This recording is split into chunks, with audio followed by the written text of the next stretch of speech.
পুচকে, পুচকে। পিছন হইতে সামনে আসিয়া পুচকি বলে, কি বাবা, তুই কেমন মেয়ে রে পুচকে?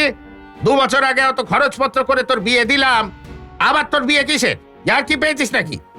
ঠাহর করিয়া দেখিয়া পতিতপাবন রাগিয়া আগুন হইয়া যায়। সিঁদুর দিস রে তুই? কেন দিসনি হারামজাদি? আর একবার আমার দফা নিকেশ করবার মতলব করেছ না?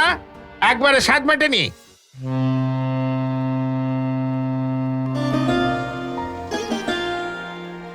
মনের বন্দরে দাঁড়িয়ে নোয়ার গল্প জাহাজ এখন শুধু গল্পের সাগরে পাড়ি দেওয়ার অপেক্ষা। এই ছাড়লো গল্প জাহাজ। উঠে পড়ুন শিগগিরই। রকমারি গল্পের 7 সমুদ্র পেরিয়ে চলুন আমরা যাই অনন্য এক আনন্দ সাগরে। নোয়ার গল্প জাহাজ।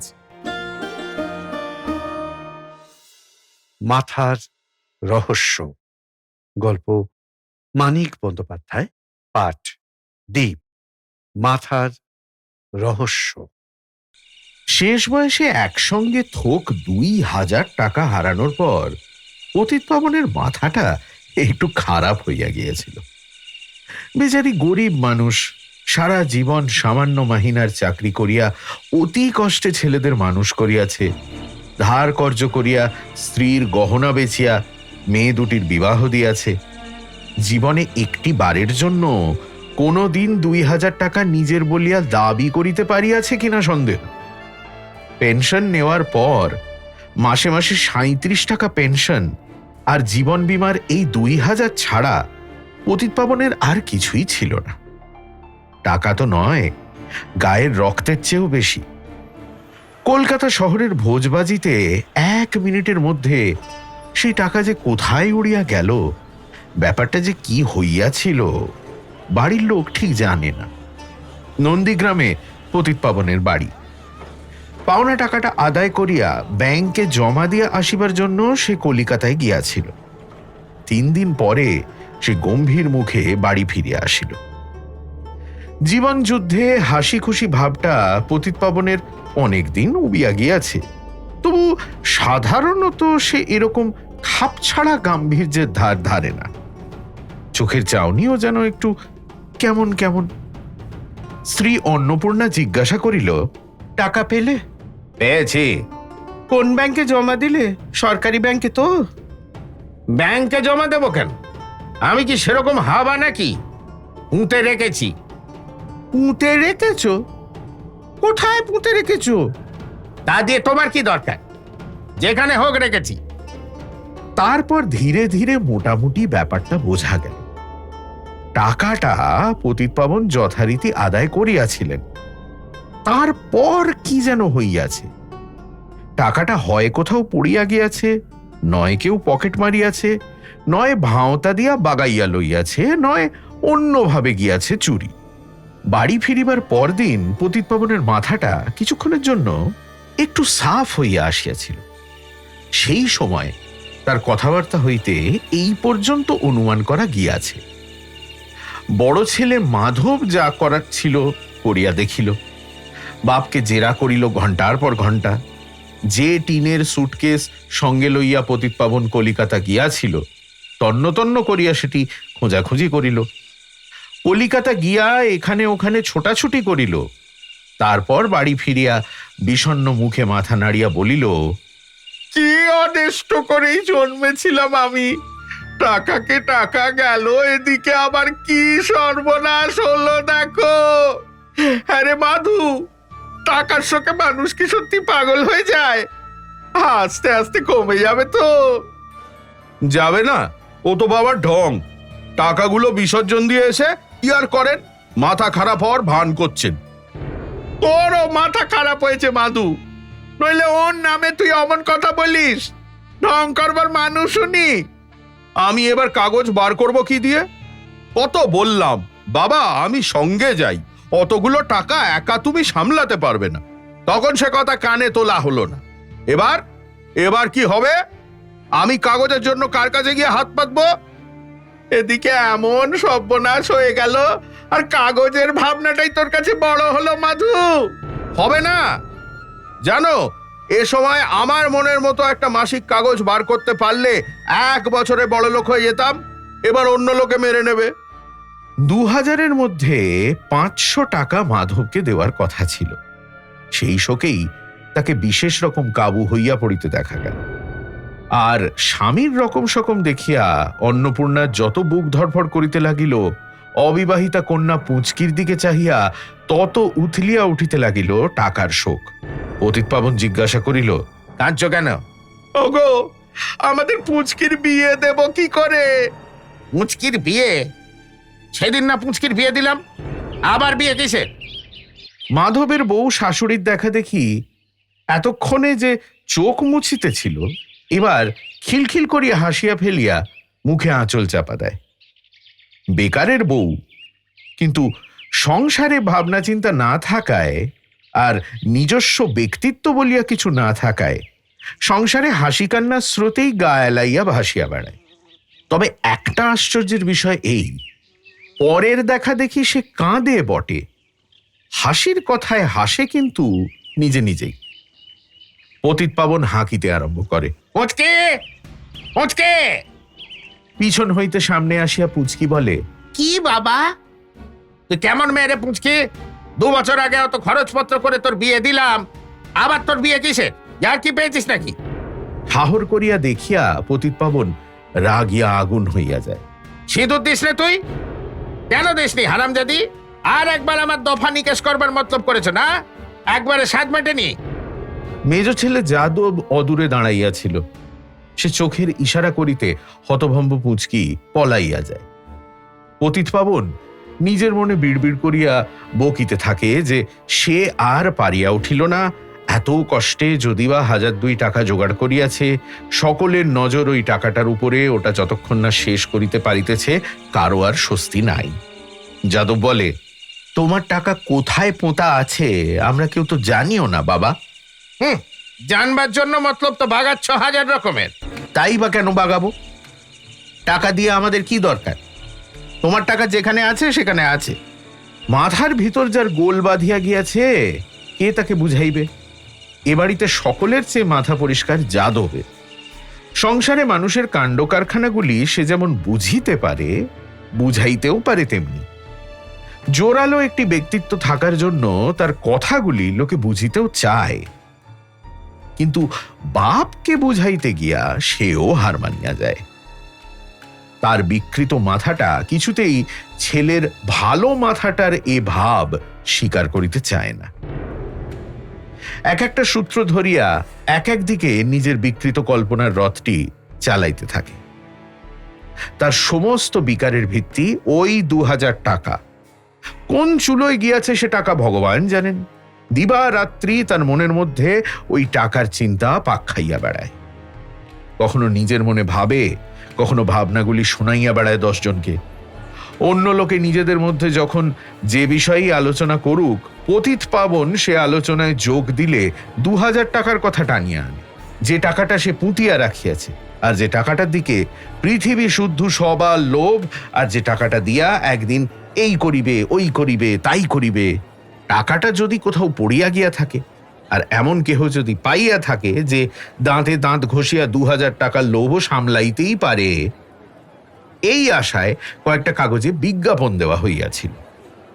কেমন করিয়া একটা বিজ্ঞাপন চোখে পড়িয়া যাওয়ায় পতিতপাবন চটিয়াই লাল। মাধবকে ডাকিয়া বলিল, কে দিয়েছে বিজ্ঞাপন? তুই? হ্যাঁ, ভাবলাম যদি কেউ কুড়িয়ে পেয়ে থাকে। উড়িয়ে পেয়ে থাকে? তোর কি মাথা খারাপ হয়ে গেছে নাকি রে? বলছি পুঁতে রেখেছি, কুড়িয়ে পাবে কি করে? আরে পুঁতে রেখেছো তো বুঝলাম। বুঝলাম? কি বুঝলাম? বল পাজি, বুঝলাম মানে কি? তোকে বলতে হবে। পুঁতে যদি রেখে থাকো, দেখাও দেখি কোথায় পুঁতে রেখেছো। একবারটি শুধু দেখাও, তারপর তোমার যেখানে খুশি রেখে দিও, টু শব্দটা করবো না। খালি মুখে বললেই তো হবে না পুঁতে রেখেছি। রাগে পতিতপাবনের মুখের চামড়া কুচকাইয়া গেল। সে চিৎকার করিয়া বলিতে লাগিল, তুই শয়তানের এক শেষ মধু, বজ্জাতের এক শেষ। ভেবেছিস এমনি ফিকির করে টাকার খোঁজটা জেনে নিবি? বটে, বিজ্ঞাপন বন্ধ করে দে মাধু, ভালো চাস তো। আর শোন বলি তোকে, খবরদার আমার টাকার কথা তুই মুখে আনবি না। আমার টাকা আমি যা খুশি করব, তোর কি? যাদব ভাবিয়া চিন্তিয়া টাকার সম্বন্ধে উচ্চবাচ্য করিতে বাড়ির লোককে বারণ করিয়া দিল। মিছামিছি পতিত পাবনকে উত্তেজিত করিয়া তুলিয়া লাভ কি? ক্ষতি যা হওয়ার তো হইয়াছে, আর তা ফিরিবে না। টাকাটা যে কোথাও পোঁতা আছে এ ভুল ভাঙিয়া গেলে বরং পতিত পাবনের মাথা আরো বিগড়াইয়া যাওয়ার সম্ভাবনা। তার চেয়ে তার এই ভুল ধারণাতে সায় দিয়ে চলাই সকলের উচিত। হয়তো ধীরে ধীরে একদিন সে আবার স্বাভাবিক অবস্থায় ফিরে আসিবে।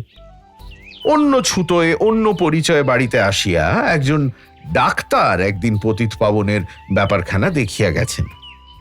বলিলেন যে হঠাৎ মনে আঘাত লাগিয়া যে পাগলামি আসে সেটা সাধারণত স্থায়ী হয় না, আস্তে আস্তে চলিয়া যায়। এমনও অনেক সময় দেখা গিয়াছে যে একবার একটা আঘাতে হঠাৎ যে বদ্ধপাগল হইয়া গিয়াছে, আর একবার অন্য এক আঘাতে তেমনি হঠাৎ সে হইয়া উঠিয়াছে সুস্থ। যাদব বুঝি সেই পাগলের গল্প জানে না? সিঁড়িতে পা পিছলাইয়া পড়িয়া মাথা ফাটিয়া যে অজ্ঞান হইয়াছিল 3 দিন, তারপর যখন জ্ঞান ফিরে আসিল একেবারে সুস্থ স্বাভাবিক মানুষ। বড় আশ্চর্য জিনিস মানুষের মাথাটা, বড় খাপ ছাড়া, বড় রহস্যময়। কিসে যে কখন কি হয় কারো তা বলার ক্ষমতা নাই। ডাক্তারির পর একটু কবিরাজি চিকিৎসা হইল।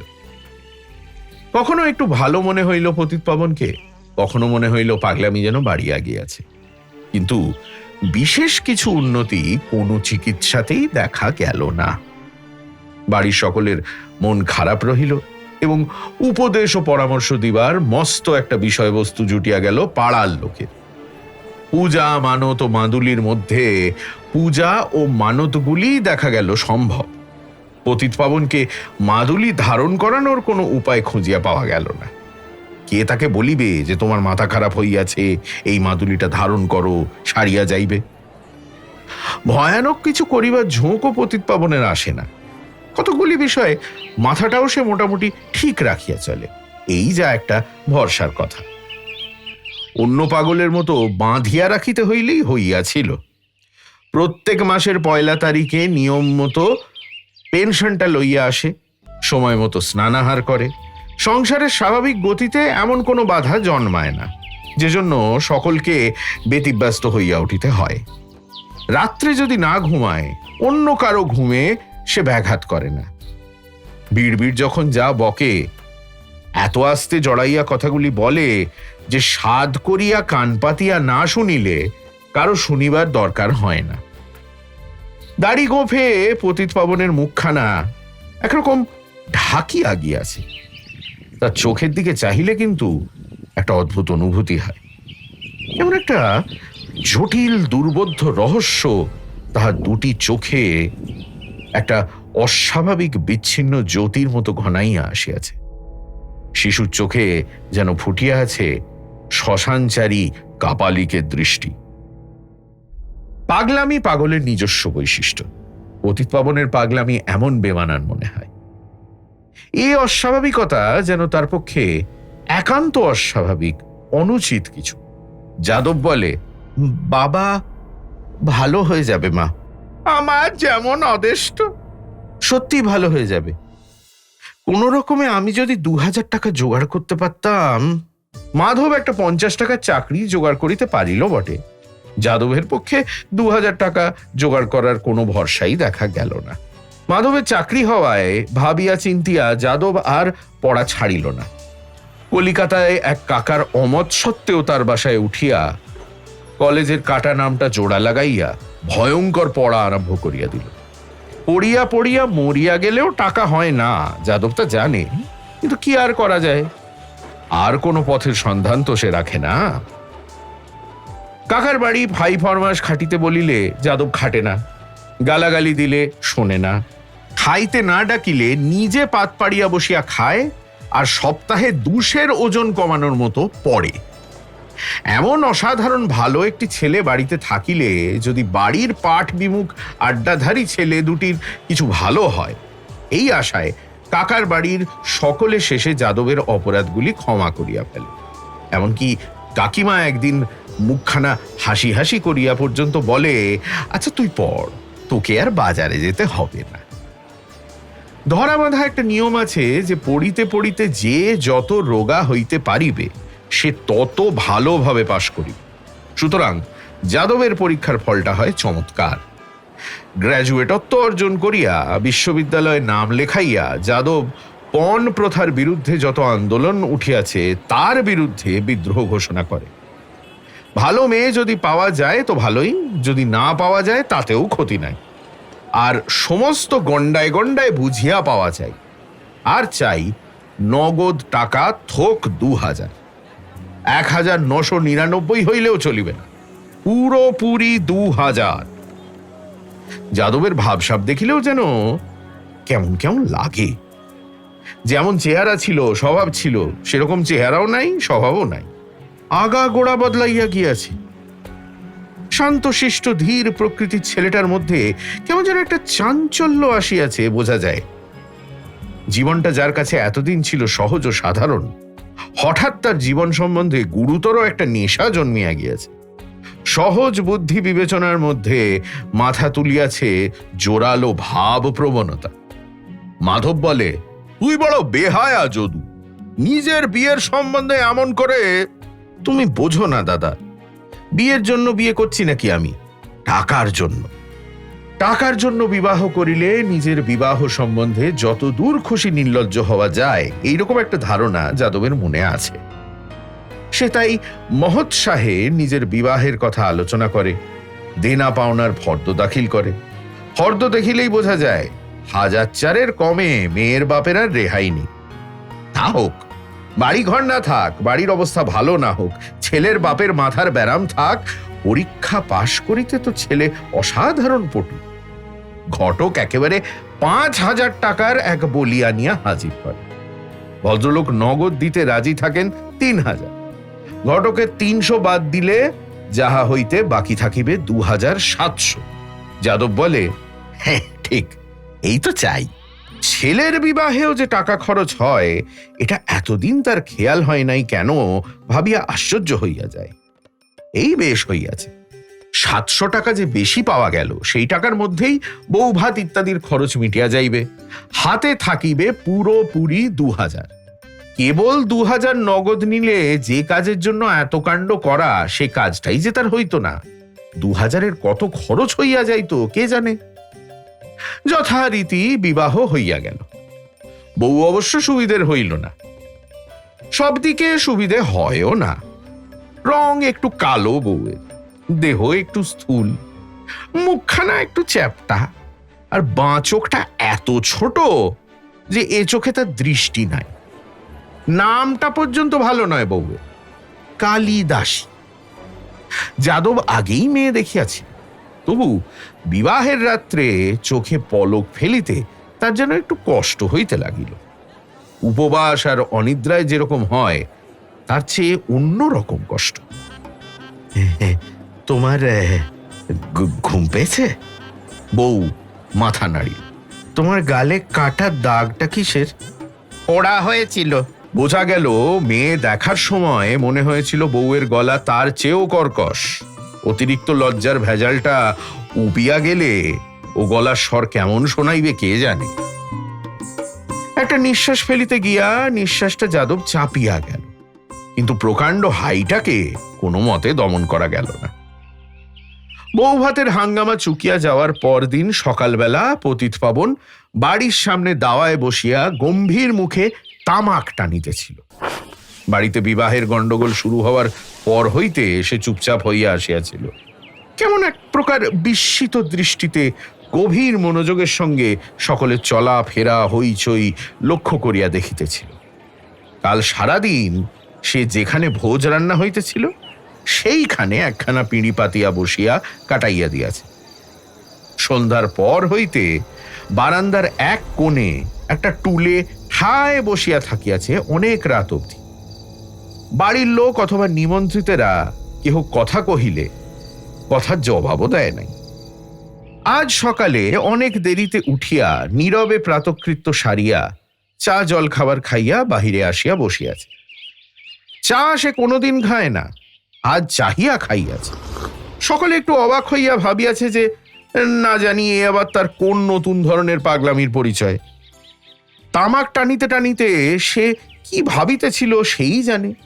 পুঁচকি আসিয়া অত্যন্ত উত্তেজিত ভাবে বলিল, বাবা বাবা শিগগির এসো, দেখে যাও কি কাণ্ড হয়েছে। হুঁকা রাখিয়া ব্যস্তভাবে পতিতপাবন উঠিয়া দাঁড়াইল। পুঁচকির সঙ্গে উঠানে আসিয়া দেখিতে পাইল উঠানের এক কোণে যাদব শাবল দিয়া মাটি খুঁড়িতেছে, আর চারিদিকে দাঁড়াইয়া হাঁ করিয়া সকলে তাই চাহিয়া দেখিতেছে। কাছে গিয়া পতিতপাবন জিজ্ঞাসা করিল, কি হয়েছে রে যদু? যাদব বলিল, বাবা, তোমার সেই 2000 টাকাটা খুঁজে পেয়েছি। বাঁশ পুঁতবে বলে কানাই এখানে গর্ত খুঁড়ছিল, হঠাৎ কিসে যেন শাবল লেগে শব্দ হলো, টং। বলিতে বলিতে গর্তের ভিতরে হাত ঢুকাইয়া যাদব একটা বড় কাঁসার ঘটি বাহির করিয়া আনিল। ঘটির মুখ শিলমোহর করা। এর মধ্যে তোমার সেই 2000 টাকা রেখেছিলে তো? আমার সেই 2000 টাকা? এর মুখের দিকে তাকায় পতিতপাবন, ওর মুখের দিকে তাকায়, ভ্রু কুচকাইয়া কি যেন ভাবিবার চেষ্টা করে। আরে আমার সে টাকা এখানে কোত্থেকে আসবে? সে টাকা তো ব্যাংকে জমা দেওয়ার সময় চুরি গিয়েছে। সকলে স্তম্ভিত বিস্ময়ে পতিতপাবনের মুখের দিকে চাহিয়া রহিল। যাদব শুষ্ক মুখে বলিল, তুমি যে বললে টাকা পুঁতে রেখেছ? পতিতপাবনের কুঁচকানো ভ্রু আরো বেশি কুঁচকাইয়া গেল। সে চিন্তিত ভাবে বলিল, বলি নাকি? আমারও এরকম একটা কথা মনে হচ্ছিল। মাথাটা আমার যেন একটু কেমন কেমন লাগছিল কদিন থেকে। আমার অসুখ বিসুখ কিছু করেছিল নাকি রে? যাদব উঠিয়া দাঁড়াইয়াছিল। সেখান হইতে সোজা দেখা যায় নতুন বউ মস্ত দেহখানি লইয়া কৌতূহল ভরে ঘরের চৌকাঠের কাছে আসিয়া দাঁড়াইয়াছে। মোটা মোটা আঙুল দিয়া ঘোমটা ফাঁক করিয়া উঠানের ব্যাপারটা চাহিয়া দেখিতেছে।